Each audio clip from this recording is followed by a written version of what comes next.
आज अपना टॉपिक है राज्यपाल। तो राज्यपाल की बात कर लेते हैं। सबसे पहले संविधान की बात करें तो अपने संविधान में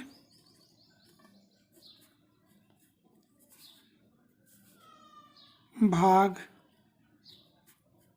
6 में और अनुच्छेद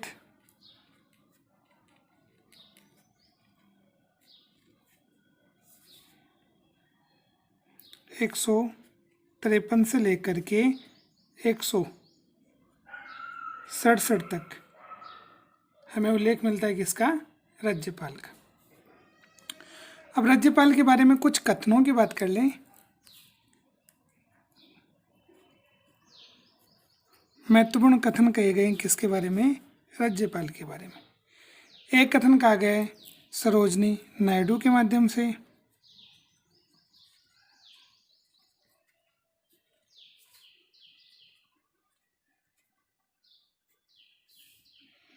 तो सरोजनी नायडू ने राज्यपाल के बारे में क्या कहा? तो उन्होंने राज्यपाल के बारे में कहा कि राज्यपाल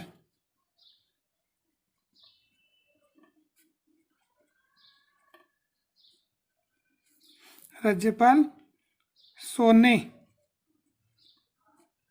के पिंजरे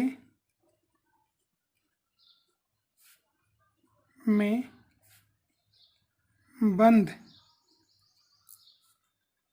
एक चिड़िया है।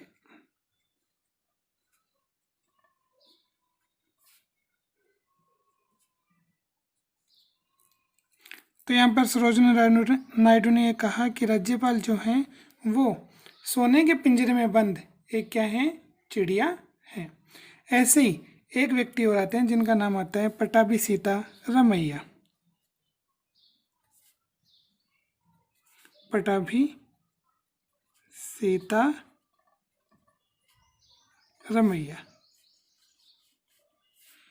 इन्होंने राज्यपाल के बारे में क्या कहा?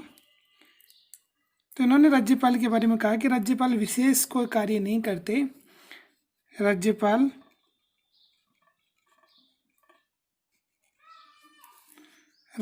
का कार्य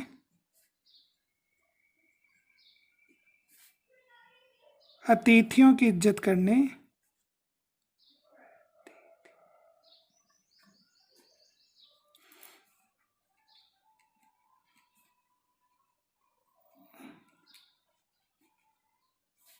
कि राज्यपाल जो भी अतिथि आते हैं भारत में उनकी क्या करते हैं? अतिथियों की इज्जत करने, उन्हें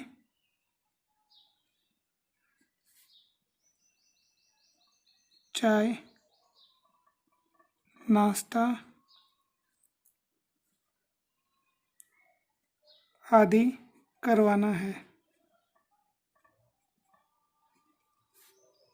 तो इस प्रकार से यहाँ पर राज्यपाल का कार्य हो गया कि जो भी मेहमान आएंगे उनका आदर भाव करवाना है, उन्हें चाय नाश्ते का प्रबंध करवाना है। तो इस प्रकार से सरोजनी नायडू ने कहा कि राज्यपाल सोने के पिंजरे में बंद एक चिड़िया के समान है, और पटाभी सीतारामैया ने कहा कि राज्यपाल का कार्य है कि जो भी अतिथि आते हैं उनको चाय नाश्ता करवाना। अब हम बात कर लेते हैं राज्यपाल की। तो राज्यपाल की बात करें तो सबसे पहले लेते हैं हम अनुच्छेद 152।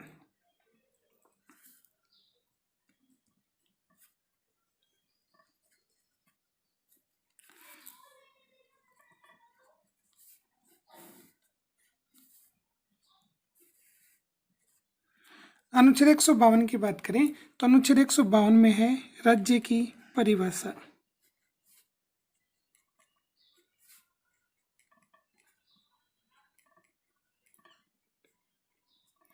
तो राज्य की जो परिभाषा है वो अनुच्छेद 152 में है। इससे पहले भी राज्य को परिभाषित किया गया है। कहाँ पर परिभाषित किया गया है? तो अनुच्छेद 12 में, अनुच्छेद 12। इसके अलावा अनुच्छेद 36। तो 12 है, अनुच्छेद 36 है, अनुच्छेद 152 है, इसमें भी किसको परिभाषित किया गया है? राज्य को परिभाषित किया गया है। अब यहाँ पर जम्मू कश्मीर को राज्य की श्रेणी में नहीं रखा गया है, तो यहाँ पर नोट करने वाली बात यही है कि अनुच्छेद 152 में किसको सम्मिलित नहीं किया गया है? तो जम्मू कश्मीर को राज्य की श्रेणी में सम्मिलित नहीं किया गया है। ठीक है, इसलिए जो भी योजनाएं भारत में लागू होती हैं वो जम्मू कश्मीर राज्य को छोड़ करके लागू होती हैं। तो अनुच्छेद 152 कहता है राज्य की परिभाषा। अनुच्छेद 152 के बाद में आता है अनुच्छेद 153।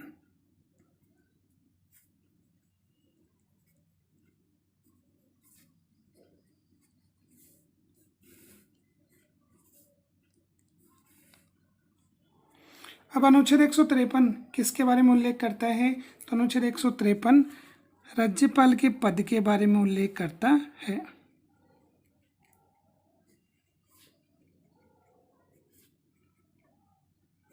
तो राज्यपाल का जो पद है इसका उल्लेख अनुच्छेद किस में मिलता है? अनुच्छेद 153 में। अब मूल संविधान में ऐसा प्रावधान कर रखा था कि प्रत्येक राज्य के लिए एक राज्यपाल होगा।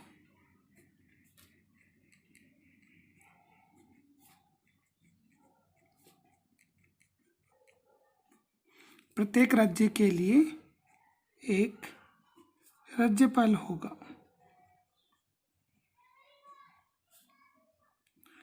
तो मूल रूप से अपने संविधान में यही उल्लेख था कि प्रत्येक राज्य के लिए क्या होगा? एक राज्यपाल होगा। लेकिन उसके बाद में फिर संविधान में हमने क्या कर दिया? संशोधन कर दिया, और संविधान में हमने कुछ परिवर्तन किया। और परिवर्तन किसके माध्यम से किया गया? तो संविधान में 7वां संविधान संशोधन किया गया।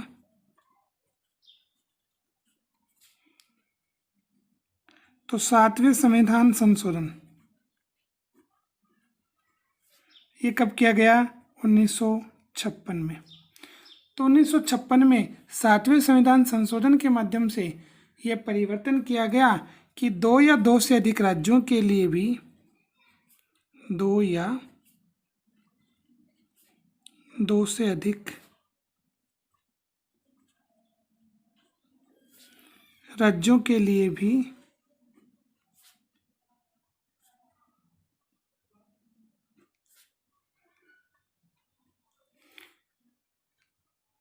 एक राज्यपाल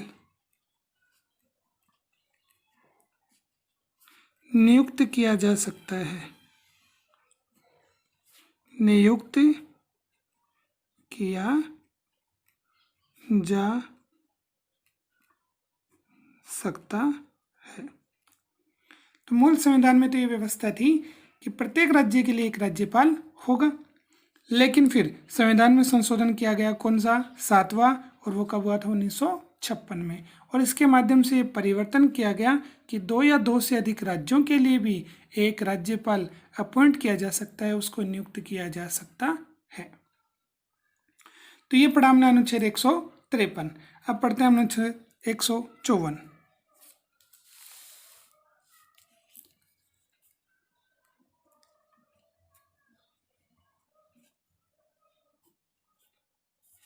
तो अनुच्छेद अपना 154।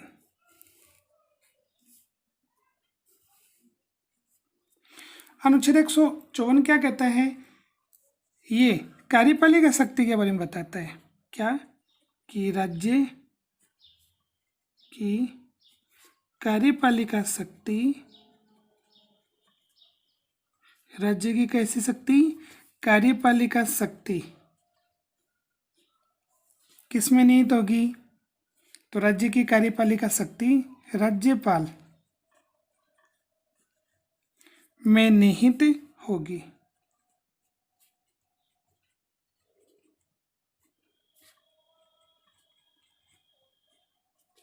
जिसका प्रयोग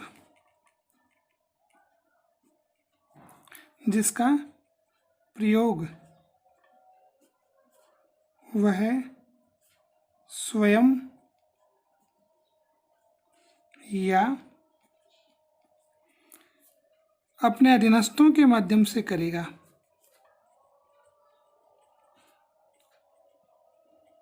अपने अधीनस्थों के माध्यम से करेगा। तो अनुच्छेद 154 की हम बात कर रहे थे कि राज्य की जो कार्यपालिका शक्ति है वो किस में निहित होगी? राज्यपाल में निहित होगी। उसका प्रयोग वो स्वयं भी कर सकते हैं या फिर उसके जो अधीनस्थ हैं उनके माध्यम से भी वो अपनी शक्ति, कौन सी शक्ति? कार्यपालिका शक्ति का प्रयोग कर सकते हैं। तो यहाँ पर ये बात हो रही है कि उसके अधीनस्थ कौन होंगे? उनके अधीनस्थ होंगे मुख्यमंत्री और मंत्री परिषद। तो उनकी सलाह से राज्यपाल क्या कर सकते हैं? कार्य कर सकते हैं या फिर अपनी स्वयं की इच्छा से भी कार्य कर सकते हैं। तो राज्य की कार्यपालिका शक्ति किस में निहित है? तो राज्य की कार्यपालिका शक्ति राज्यपाल में निहित है। कौन सा अनुच्छेद कहता है? अनुच्छेद 154। अनुच्छेद 154 को पढ़ने के बाद में हम बात करेंगे अनुच्छेद 155 की। तो अनुच्छेद 155 को हम पढ़ते हैं।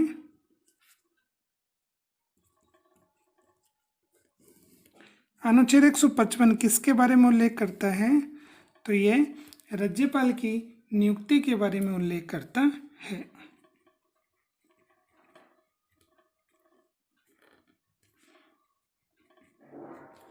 राज्यपाल की नियुक्ति,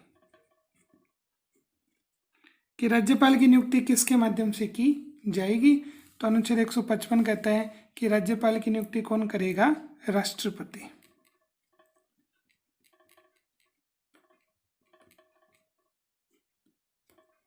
तो राज्यपाल की नियुक्ति कौन करेगा? राष्ट्रपति। तो राष्ट्रपति के माध्यम से राज्यपाल की नियुक्ति की जाएगी। कौन सा अनुच्छेद आएगा? अनुच्छेद 155। अनुच्छेद 155 को पढ़ने के बाद में हम बात करते हैं अनुच्छेद 156।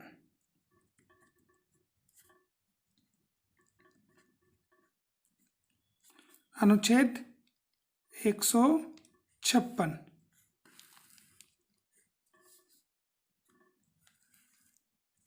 तो अनुच्छेद 156 क्या कहते हैं?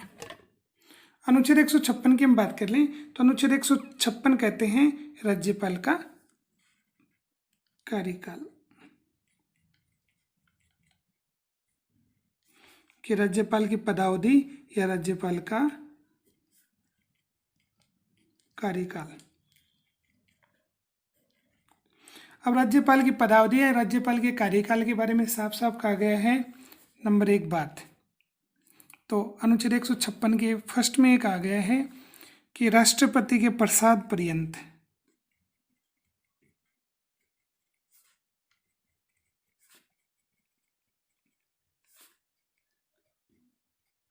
कि राज्यपाल अपने पद पर तब तक काम करेंगे जब तक राष्ट्रपति की इच्छा हो। तो राष्ट्रपति जब तक चाहेंगे तब तक राज्यपाल अपने पद पर कार्य करेंगे। तो ये हो गया राष्ट्रपति के प्रसाद पर्यंत। अब हम बात करते हैं इसमें सेकेंड नंबर की, कि त्यागपत्र, अगर राज्यपाल अपने पद को छोड़ना चाहे तो अपना त्यागपत्र किसे देंगे? तो त्यागपत्र के बारे में कहा गया है कि राज्यपाल अपना त्यागपत्र किसको देंगे? राष्ट्रपति को देंगे। ठीक है। इसमें अगर तीसरी बात हम ले लें कि राज्यपाल का कार्यकाल, तो सामान्यतः कितना? 5 वर्ष।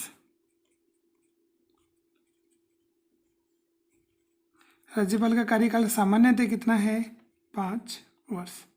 अब छोटा सा क्वेश्चन बनता है कि राज्यपाल का कार्यकाल होता है, ठीक है, अगर ऑप्शन आते हैं नंबर 1 कि राष्ट्रपति के प्रसाद पर्यंत, ठीक है, दूसरा ऑप्शन आ जाता है 5 वर्ष, तीसरा ऑप्शन आ जाता है नहीं राज्यपाल तक, और चौथा आ जाता है इनमें से कोई नहीं।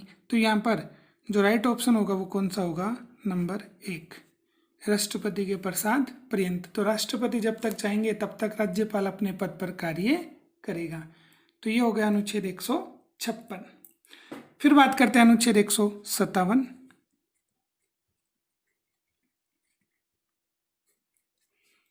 अनुच्छेद 157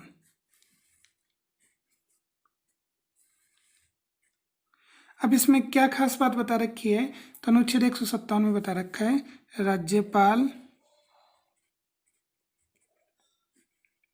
पद की योग्यताएं।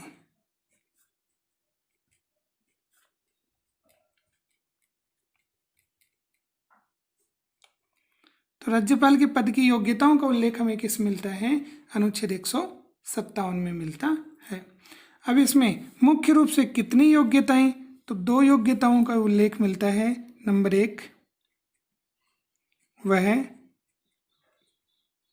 भारत का क्या हो, नागरिक। तो राज्यपाल भारत का क्या होना चाहिए, नागरिक हो। तो वह भारत का क्या होना चाहिए, नागरिक हो। दूसरी जो योग्यता मिलती है, उसकी आयु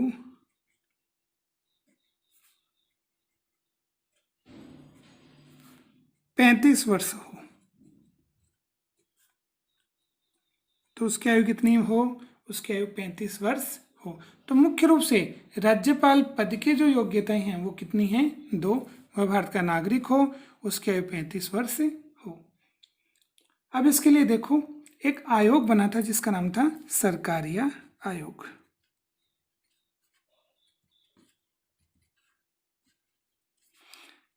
एक आयोग का निर्माण किया गया था जिसका क्या नाम था, सरकारिया आयोग। इस आयोग की स्थापना कब की गई थी, 1983 में। ठीक है। इसके जो अध्यक्ष थे उनका नाम था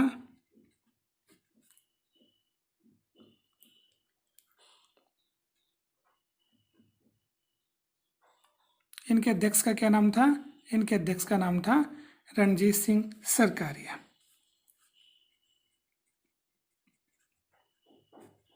रणजीत सिंह सरकारिया,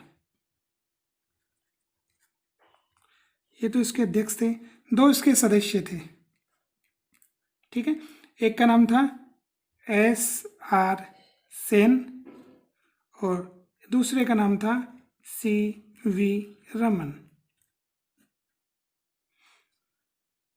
तो सरकारी आयोग ने अपनी रिपोर्ट में कहा किसके बारे में, तो सरकारी आयोग का गठन क्यों किया गया था, सरकारी आयोग का गठन किया गया था केंद्र और राज्य इन दोनों के संबंधों को सुधारने के लिए, कि इनके संबंध अच्छे हों, तो इनके संबंधों को सुधारने के लिए सरकारी आयोग का क्या किया गया था, गठन किया गया था। तो सरकारी आयोग ने अपनी रिपोर्ट प्रस्तुत की। उस रिपोर्ट में इन्होंने कुछ बातें कही, उनमें से हम राज्यपाल की बात कर लेते हैं। तो नंबर 1 इन्होंने क्या कहा, तो प्रावधान की बात कर लें।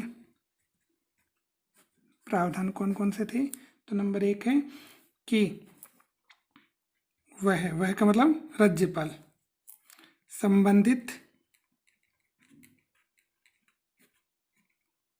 तो राज्यपाल जो है वो संबंधित राज्य का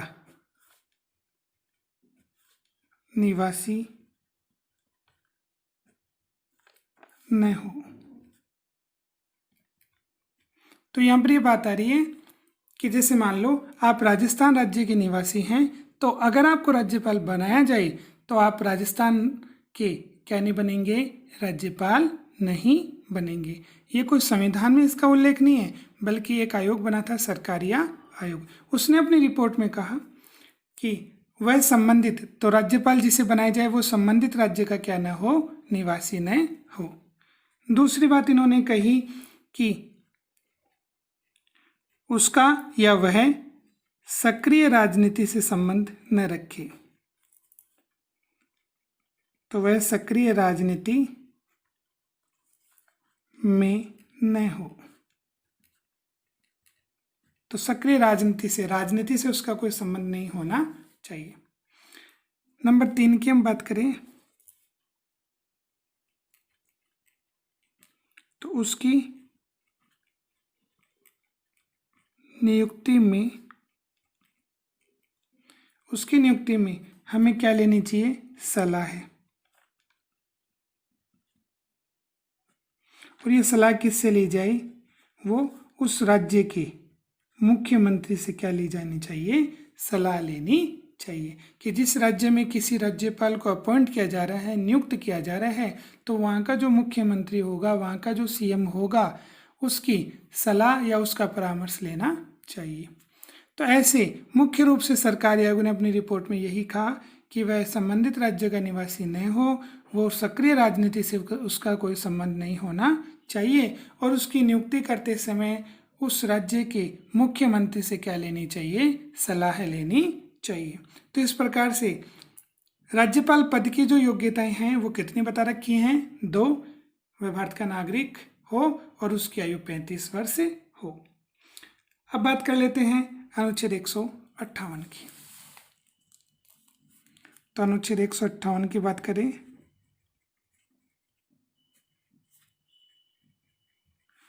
अब अनुच्छेद 158 क्या कहता है,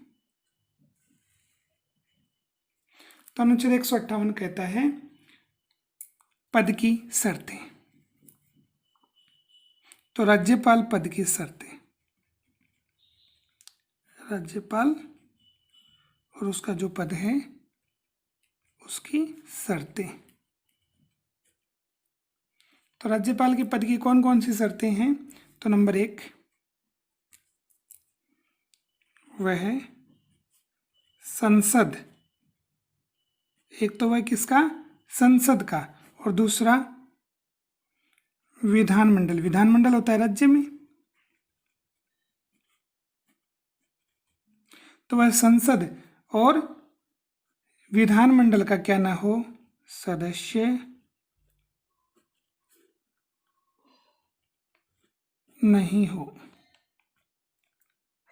तो राज्यपाल संसद का सदस्य भी नहीं होना चाहिए और विधानमंडल का भी सदस्य नहीं होना चाहिए।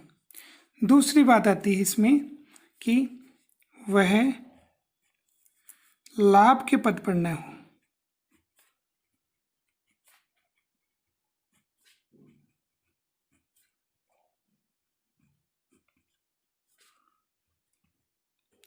तो वह लाभ के पद पर नहीं होना चाहिए, ठीक है।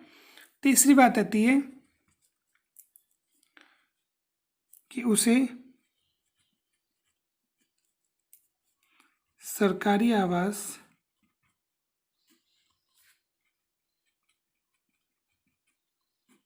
निःशुल्क प्राप्त हो।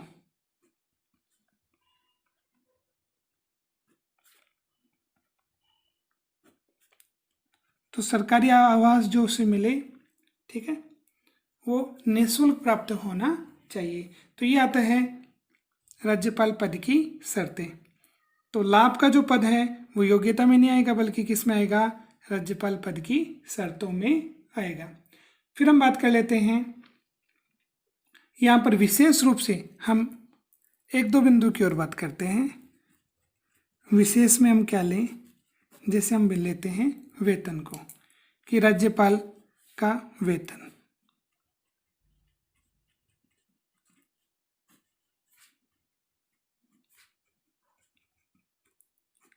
अब राज्यपाल का वेतन, इसका निर्धारण कौन करेगा, तो राज्यपाल के वेतन का निर्धारण करेगा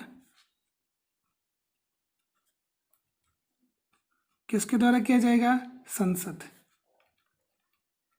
कि राज्यपाल को कितना वेतन मिलना चाहिए, इस वेतन का निर्धारण किसके माध्यम से किया जाता है, संसद के माध्यम से किया जाता है। और वर्तमान में राज्यपाल को कितना वेतन मिलता है, तो 3,50,000 रुपये मासिक। ये वेतन किसको मिल रहा है, ये वर्तमान में राज्यपाल को मिल रहा है। तो 3,50,000 रुपये मासिक वेतन प्राप्त हो रहा है किसे, राज्यपाल को। तो वेतन का निर्धारण तो कौन करेगा, संसद के माध्यम से किया जाएगा कि राज्यपाल को कितना वेतन प्राप्त होना चाहिए। अब ये वेतन दिया किसके माध्यम से जाएगा, तो वेतन प्राप्त होगा राज्य की संचित निधि से।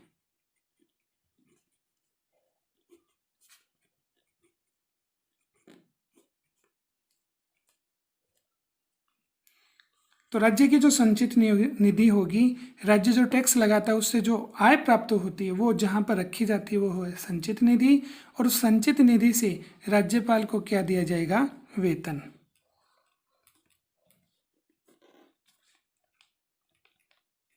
तो राज्यपाल को वेतन देय होगा।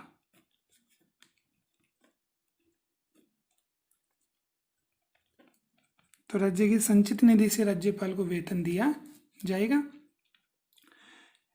अब इसमें हम बात कर लेते हैं, कई बार क्या होता है, एक व्यक्ति एक से अधिक राज्य में भी राज्यपाल के पद पर क्या करता है, कार्य करता है। तो 2 या 2 से अधिक राज्यों के लिए, 2 या 2 से अधिक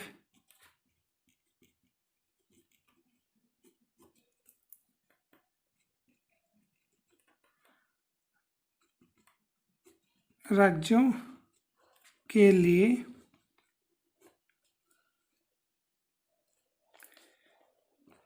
नियुक्त राज्यपाल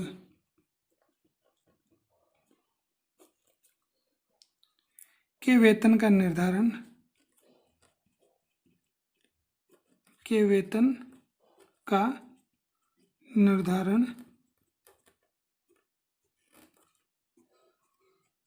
कौन करेगा, राष्ट्रपति। एक राज्यपाल को एक से अधिक राज्यों में राज्यपाल बनाया जा सकता है और इसका वेतन होगा 2 या 2 से अधिक राज्य के लिए, तो उसका निर्धारण कौन करेगा, राष्ट्रपति करेगा। फिर हम बात करते हैं अनुच्छेद 159 की। अनुच्छेद 159 में उल्लेख है राज्यपाल की शपथ का, कि राज्यपाल को शपथ कौन दिलाते हैं। तो राज्यपाल की शपथ के बारे में उल्लेख है कि राज्यपाल को शपथ दिलाई जाती है। किसकी शपथ दिलाई जाती है, संविधान या विधि। तो राज्यपाल कभी भी पद की शपथ नहीं लेते हैं, बल्कि शपथ किसकी लेते हैं, संविधान की या फिर विधि की शपथ लेते हैं। अब राज्यपाल को ये शपथ किसके माध्यम से दिलाई जाती है, तो हाई कोर्ट या उच्च न्यायालय के जो मुख्य न्यायाधीश होंगे उनके माध्यम से शपथ दिलाई जाती है। अगर मान लो हाई कोर्ट के मुख्य न्यायाधीश नहीं हो, तो ऐसी स्थिति में हाई कोर्ट के वरिष्ठतम न्यायाधीश के माध्यम से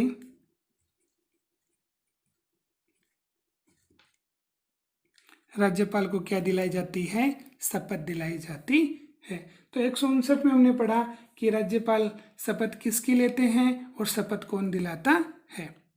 और लास्ट हम देखते हैं अनुच्छेद 160।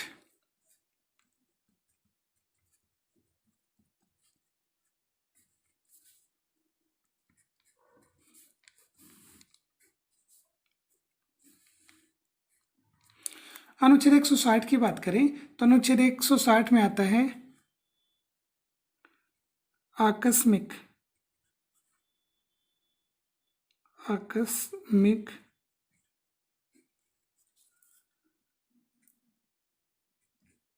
रिक्ति के संबंध में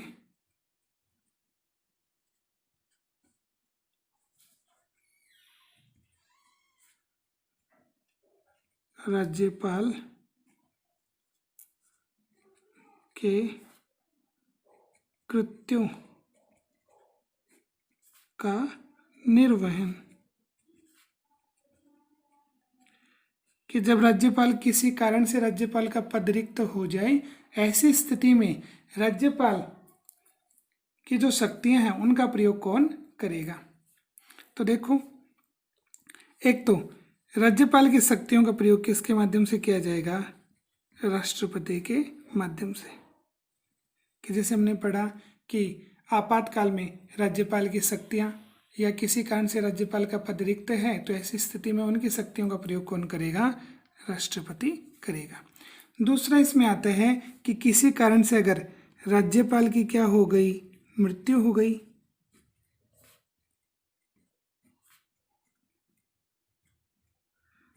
तो राज्यपाल की मृत्यु पर उनके पद को कौन धारण करेगा, तो हाई कोर्ट और हाई कोर्ट का मुख्य न्यायाधीश।